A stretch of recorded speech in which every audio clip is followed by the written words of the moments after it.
नमस्कार. कथा अदृश्य पेरू. एक 7 वर्षाच्या मुलीला एक शिक्षक गणित शिकवत होते. त्यांनी तिला प्रश्न विचारला.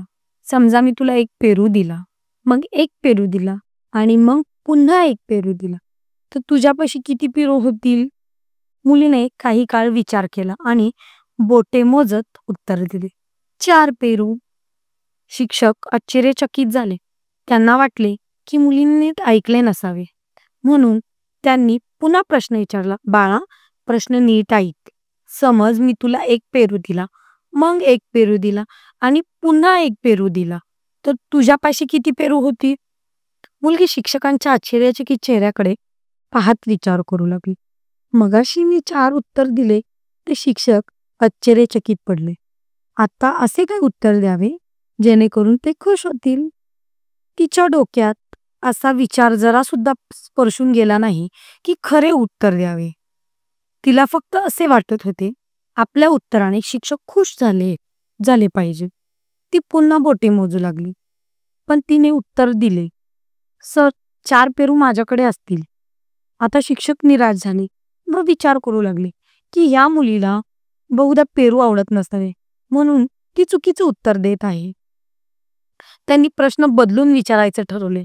बाळा, समज मी तुला एक चिकू दिला, मग एक चिकू दिला आणि पुन्हा एक चिकू दिला, तर तुझ्यापाशी किती चिकू होतील? मुलीने परत बोटे मोजली व उत्तर दिली, सर, 3 चिकू असतील. शिक्षकांना याची मोठी गंमत वाटली की 3 वेळेला चुकीचे उत्तर देणारी मुलगी 4थ्या वेळेला कशी काय बरोबर उत्तर देते. त्यांना वाटले की आता या मुलीला गणिताची गंमत कळाली. म्हणून त्यांनी परत आपल्या पहिलाच प्रश्न रिपीट केला. समज मी तुला एक पेरू दिला, मग एक पेरू दिला आणि मग पुन्हा एक पेरू दिला, तर तुझ्यापाशी किती पेरू होतील? मागच्या वेळेचे उत्तर बरोबर आल्याने मुलीचा आत्मविश्वास आता वाढला होता. तिने फारसा वेळ न दवडता उत्तर दिले, सर, माझ्याकडे 4 पेरू असतील. हे उत्तर ऐकून शिक्षक संतापले व तिच्या दिशेने जोरात ओरडले, तुला काही डोक्याचा भाग वगैरे आहे का नाही?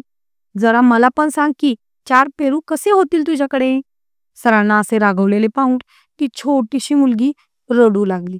डोळ्यातून अश्रूंच्या धारा वाहत असताना ती मुलगी दप्तरातला एक पेरू काढून शिक्षकांना म्हणाली, सर, तुम्ही तर मला 3 पेरू देणार होतात आणि माझ्याकडे एक पेरू मी त्यात मिसळून गेला, त्यामुळे सर मी 4 पेरू हे उत्तर देत होते.